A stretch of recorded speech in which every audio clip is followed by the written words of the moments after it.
It all started with this man. Benoit B. Mandelbrot was a Polish-born French and American mathematician who was born in November of 1924. While he was a child, his family fled to France in 1936 to escape the growing Nazi persecution of Jews. After World War II ended in 1945, Mandelbrot studied mathematics, graduating from universities in Paris and also the United States, receiving a master's degree in aeronautics from Caltech. In 1958, he began working for IBM, where he stayed for 35 years and was an IBM fellow.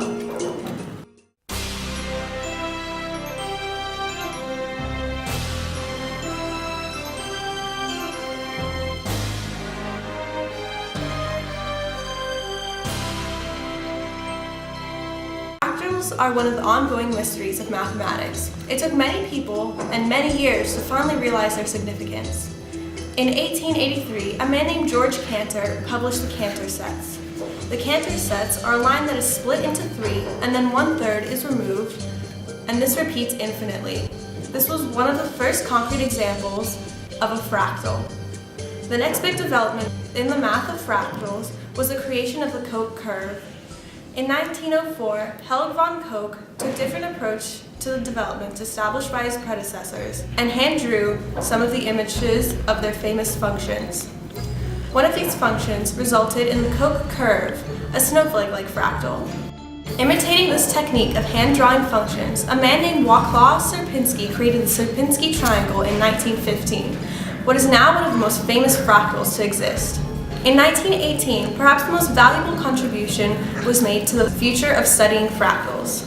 Gaston Juliet described the behavior of a fractal in terms of mapping complex numbers, but perhaps the most significant advance in fractal mathematics was made by Benoit Mandelbrot in the 1960s and 1970s.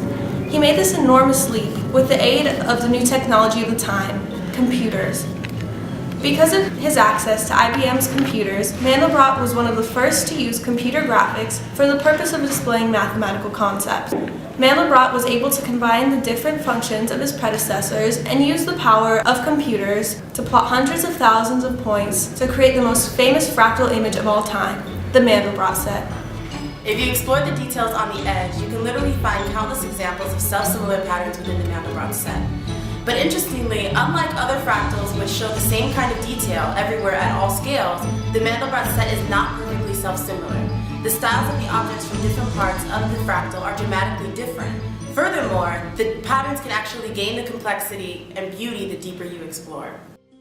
Now that we've examined fractals' history, we can move on to how we can find them in our everyday lives. Our brains are full of fractals. In fact, they couldn't function if not for fractal geometry.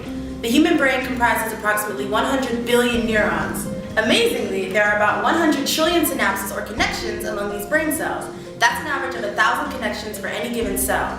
Though some neurons may only make a single connection, while others may have hundreds of thousands of synapses with cells all over the brain.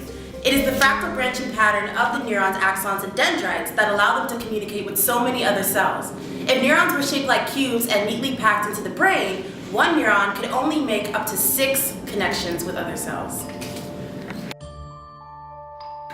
Romanesco resembles a cauliflower, but it is light green in color and its form is strikingly fractal in nature. The inflorescence, or the bud, is self-similar in character, with the branched stems making up a logarithmic spiral. In this sense, the buds form approximate a natural fractal. Each bud is composed of a series of smaller buds, all arranged in yet another logarithmic spiral. The self-similar pattern continues at several smaller levels, and then the pattern is only an approximate fractal because the pattern eventually terminates when the size becomes sufficiently smaller. Fractals are essential to video games. Some of you may hate math and don't understand the point of it, but most of you have to like video games. Without math and fractals, gaming would not be where it is now. Fractals allow video game designers to create the vivid, beautifully realistic graphics that you see today. Without fractals, we'd all still be playing side-scroller games like Super Mario Bros. So next time you're avoiding doing your math homework on a mystical quest to slay some dragons, think fractals. Trees have a self-similar pattern with the way that they grow. They have one branch that splits into 2 other branches. Those 2 branches then split again, all the way until the smallest branches. The main characteristic of self-similar patterns is that even the smallest branch looks like the whole entire tree. No matter how far you zoom in, it looks the same. This pattern is the most effective way for the plants to photosynthesize. A fractal antenna is an antenna that uses a fractal, self-similar design to maximize the length or increase the perimeter on outside sections of the outer structure. A material that can receive or transmit an electromagnetic radiation within a given total surface area or volume. Each line of copper is just a small fraction of a whole wavelength. Fractal antenna's response differs from traditional antenna designs because it is capable of operating with good to excellent performance at many different frequencies simultaneously. Fractals allowed for cell phones to be smaller and more efficient. Without the addition of fractals into cell phone technology, we'd probably still be using cell phones the size of bricks. As you can see from what we have observed, fractals are a part of everyday life.